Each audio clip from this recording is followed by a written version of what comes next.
So today I got off work and I ran straight over to the mall and had to check out a ton of storefronts because I realized that I don't own a green shirt. And it was really important to me to find a green shirt to wear today because we are going to be talking about emeralds. So an emerald is a variety of beryl, we talked about that last week, that has grown with a chromophore. Just to reiterate, a chromophore is an element that's introduced during crystal growth that causes color. So an emerald is colored by chromium. That is emerald's chromophore. If there were no chromium involved, then an emerald would just be colorless beryl, which is called goshenite. Irrelevant. Emeralds are super famous gemstones. They date back thousands of years in history. We have descriptions and depictions of Cleopatra with emeralds. Supposedly they were one of her favorite gemstones. Emeralds are also really sentimental. They're the birthstone for May. They're also the stone to celebrate the 20th and then the 25th wedding anniversary. So a lot of people tie a lot of sentimental value to emeralds. The price range for emeralds is going to be huge because the quality range for emeralds is going to be huge. You can have an emerald that's super dark, vivid green, or one that's lime green. And you can have an emerald that's so clear it looks like glass, or you can have one that has so many inclusions and imperfections that it just looks like a green rock or a piece of plastic.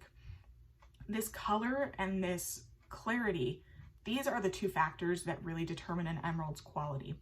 So I've got a couple different examples. I've got a super dark green, super clear emerald here that I borrowed from work. So thank you to my store, Wilson Diamonds.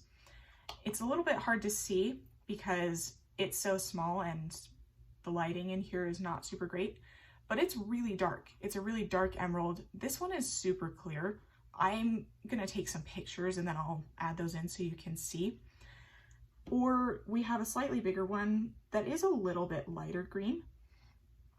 So you can see it catches the light really well, but you can see that it's also exceptionally clear. So even though it's lighter in color, it's got that great clarity, which is kind of hard to find for emeralds. And so this is another one that would be a little bit higher in the quality range. Therefore, it would be a little bit higher in the price range.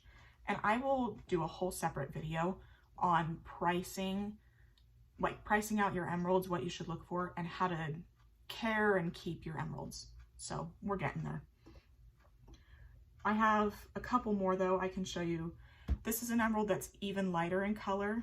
I don't know if you can see it super well. This one is slightly included. It almost looks like some salt and pepper in there. And again, I'll take photos and add them. So this is kind of a mid-grade emerald, but it's still relatively dark in color. So it would still go for a good bit of money. And then this is an emerald that I think is honestly the most realistic and the most common. This is what I see the most commonly. It's really small. It almost looks like a piece of jade. It's really heavily included. It's pretty opaque, and it's not that rich, deep green color that people think of when they think of emeralds. It's still beautiful in its own way.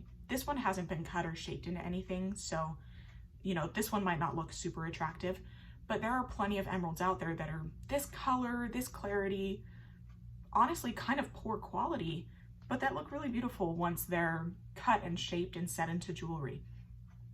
So that's all I'm going to talk about for right now for emeralds. I just wanted to give an introduction, you know, give a little bit of background, talk a little bit about the quality factors. I'm going to come back to emeralds next week, and we're going to talk a little bit more about how to determine your price range and how to care for your emeralds, because there's kind of a lot that you should know if you have an emerald about keeping it and about caring for it. So as always, if you have any questions or suggestions for future videos, put them in the comments below, or you can follow me on Instagram and message me there. Please tell all your friends, like and subscribe, and we will talk some more about emeralds next week.